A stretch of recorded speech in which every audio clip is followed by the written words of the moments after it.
Hello लोगोफोर, बे समाव नोंथांमोनजों मोनसे गोनांथार निउज नोंथांमोनजों शेयार खालामगोन। दा बाहाय नोंथांमोनहा नुनो मोननाय जागोन जे एलपिजि कानेक्शन बेयो फ्री बे खेबावबो फिन खेबसे भारत सरकारा फोसावबावबाय होनदों। दा बे खौरांनि बागै नोंथांमोननो बाहाय डिटेल्स होनो लानाय जादों आरो बेखौ नोंथांमोनहा नुनो मोननाय जादों दिनै अदेबानि 19 जुन। दा बेयाव इन्डियान टिभियाव बिथांमोना फोसावनानै होदों आरो बे चेनेलनि मा फोसावदों बेखौनो नोंथांमोनजों फोरमायना लानाय जादों। बेयो आंनि बाथ्रा बुंनाय नङा, नोंथांमोनहा नायनो हानाय जागोन बेखौबो गावबा गावबो। बिदि फारि फारि मिथिना लादिनि। दा बाहाय होनदों दा ministry of petroleum and natural gas बे इन्डियान गभर्नमेन्टआ फोसावबावदों होनदों प्रधान मन्त्रि उजाला योजनानि स्किमनि गेजेरजों जेरै सिगाङावहाय बिपिएल न'खरफोरनि थाखाय एलपिजि गेस कानेक्शन खालामनायनि थाखाय जिहेतु फ्री सुबिदा होनाय जादोंमोन। दा बेयाव आरोबाव फिन खेबसेबाव नैबे दानावबो बेखौ होनो लानाय जादों होनदों आरो बेखौ बे बाराव गासै 10 मिलियन इन्डियान जोंनि भारतारि बिपिएल न'खरफोरनि थाखाय बेखौ होनाय जागोन होनदों। दा बेयाव सोर सोरहा मोनथावगौ एबा माबायदि क्राइटेरिया नांगौ दा बेखौ मिथिना लानो नांगोन आरो माब्रै बबेयाव मा एप्लाइ खालामनो नांगौ जायफोरा गैजाया बिथांमोनहा मिथिना लानो नांगोन। बिनि थाखायनो फारि फारि नायलांबानो जाबाय।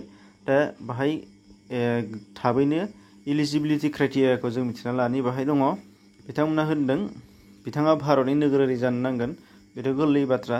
बेनिफ्राय बिथाङा 18 बोसोर बैसोनिफ्राय बांसिन जानो नांगोन होनदों जाय न'खरना एप्लाइ खालामगोन बियो। आरो बियो सासे हिन्जाव मानसि जानो नांगोन आरो बे हिन्जावा बिपिएल न'खरनिफ्राय जानो नांगोन होनदों आरो बे बिपिएल न'खरनिफ्राय जानायब्लाबो बिथाङा गावहानो निजा एलपिजि कानेक्शन थाखानो नाङा होनदों आरो सिगाङावबो ओंखारखानाय जिहेतु प्रधान मन्त्रि उजाला योजना बे स्किमा सिगाङावबो ओंखारखांदोंमोन, बाहायबो एप्लाइ खालामनानै मोनखांनाय जानो नाङा होनदों। बिथाङा गोदानथार जानो नांगोन थारमाने।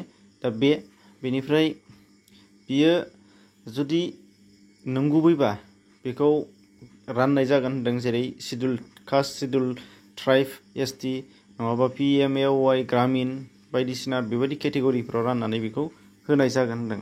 बेनिफ्राय बाहाय डकुमेन्ट रिक्वायर्डआ जादों मा मा होनो नांगोन जुदि गोरोबबायब्ला बिपिएल न'खरनिफ्रायनो एलपिजि गेस कानेक्शन गैया, सिगाङावबो गैया दाबो गैया, बेनिफ्राय बेबायदि गोरोबदोंब्ला एप्लाइ खालामनो थाखाय हागोन।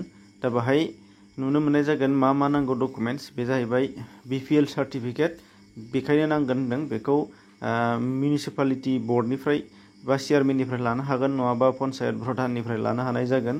दा बेनिफ्राय दङ बाहाय कास्ट सार्टिफिकेट नांगोन, बेनिफ्राय पासपर्ट साइज फट'ग्राफ नांगोन गांसे, बेनिफ्राय फट' आइडेन्टिटि प्रुफ जायखिजाया मोनसे दिन्थिबानो जाबाय, बेनिफ्राय एड्रेस प्रुफ गोनां मोनसे, बेनिफ्राय बिपिएल रेशन कार्ड, बेनिफ्राय Aadhaar number, Aadhaar card, bank passbook, बे बेंक पासबुकनि डिटेल्स दा बेफोरखौ बाहाय होनो नांगोन होनदों। बेनिफ्राय बबेयाव रेजिस्ट्रेसन खालामगोन एबा बबेयाव मा खालामनो हागोन दा बेनि सोमोन्दै बाहाय मिथिना लानि।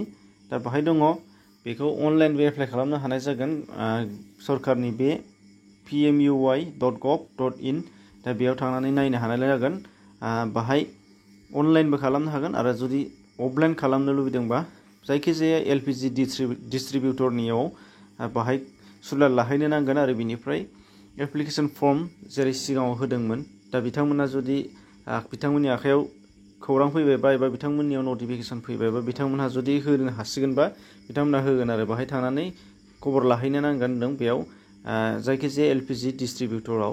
बेनिफ्राय बिथांमोननिफ्राय जेला फर्मखौ मोनगोन बेखौ फर्म फिलापखौ खालामनानै आरो जेसेबांनाखि डकुमेन्टस जोङो दहाय खिथादोंमोन दा बेफोरखौ एबा फर्माव मा मा बिनाय दं बेफोरखौ होजोबनानै बे एखे डिस्ट्रिबिउटरनावनो साबमिट खालामनो नांगोन होनदों। आरो जा मोनसे एलपिजि डिस्ट्रिबिउटरनियाव बे मोनसेयाव एप्लाइ खालामनायानो बेनो जाजोबगोन गासिबो।